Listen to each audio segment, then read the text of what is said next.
नमस्कार, आप देख रहे हैं हिंदी सवेरा न्यूज और मैं हूं आपके साथ ज्योतिका। आइए रुक करते हैं खबर की ओर। महिला दिवस के अवसर पर अंतर्राष्ट्रीय कथावाचक परम विद्वान रमेश भाई ओझा ने दीदी मां साध्वी ऋतंभरा से आध्यात्मिक की भेंट।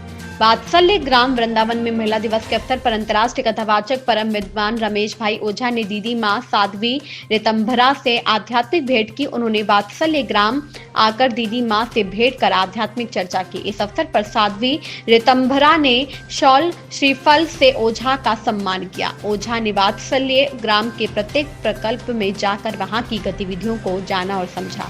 गोकुल में जाकर यशोदा माता को अंतर्राष्ट्रीय महिला दिवस की बधाई दी और बच्चों की शिक्षा, दीक्षा और रहन सहन की जानकारी ली। बच्चों से बात करते हुए उन्होंने कहा कि संसार की संपूर्ण मधुरता माँ शब्द में समाहित होती है। आज अंतर्राष्ट्रीय महिला दिवस पर दीदी माँ के आश्रम में आकर वात्सल्य ग्राम को प्रत्यक्ष देखा तो इस अनूठे प्रकल्प को देखकर मन को बहुत आनंद हुआ। प्रेम, परिवार, परमात्मा, इन तीनों को देखा जाए तो प्रेम परिवार की नींव है। जिस परिवार की नींव प्रेम पर आधारित होती है वहां वसुधैव कुटुंबकम का दर्शन होता है, जिसका प्रत्यक्ष आभास वात्सल्य ग्राम में आकर के हुआ है। वात्सल्य ग्राम विश्व का अनूठा प्रकल्प है। यह एक दिन रोल मॉडल के रूप में खड़ा होगा। वात्सल्य ग्राम देश को प्रेरणा देने वाला सेवा प्रकल्प बनेगा। उन्होंने कहा, मेरा यहाँ बहुत दिन से आने का मन था किंतु वह आज महिला दिवस पर आकर के पूर्ण हुआ। मैं दीदी माँ के इस सेवा यज्ञ को बार बार नमन करता हूँ। प्रताप सिंह की रिपोर्ट।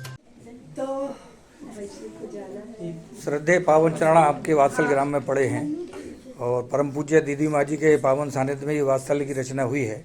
ये विश्व का पहला प्रकल्प है।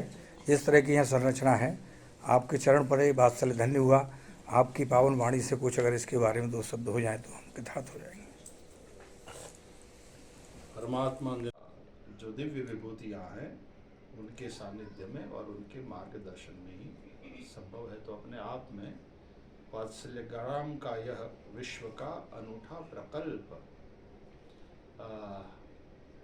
एक रोल मॉडल की तरह बनेगा। इस प्रकार के वर्तमान में जो निवासी स्कूल्स हैं, विद्यालय, और ये केवल विद्यालय की बात नहीं, यहाँ तो पूरा एक परिवार है, तो बहुतों को प्रेरणा देने वाला यह प्रकल्प है। बहुत समय से मुझे यहाँ आने की इच्छा भी थी। दीदी माँ का स्नेह निमंत्रण भी था। एक दो बार मैंने प्रयास भी किया, लेकिन हम लोगों को भगवान ने अपनी वो कथा वाली सेवा में लगाया है तो निरंतर परिभ्रमण चलता रहता है। तो कभी मैं यहाँ हूँ तो दीदी माँ कहीं बाहर कथा की सेवा के लिए गई हैं, लेकिन अब की बार यह संभव हो पाया और वो आज के दिन संभव हो पाया, उसका मुझे विशेष आनंद है।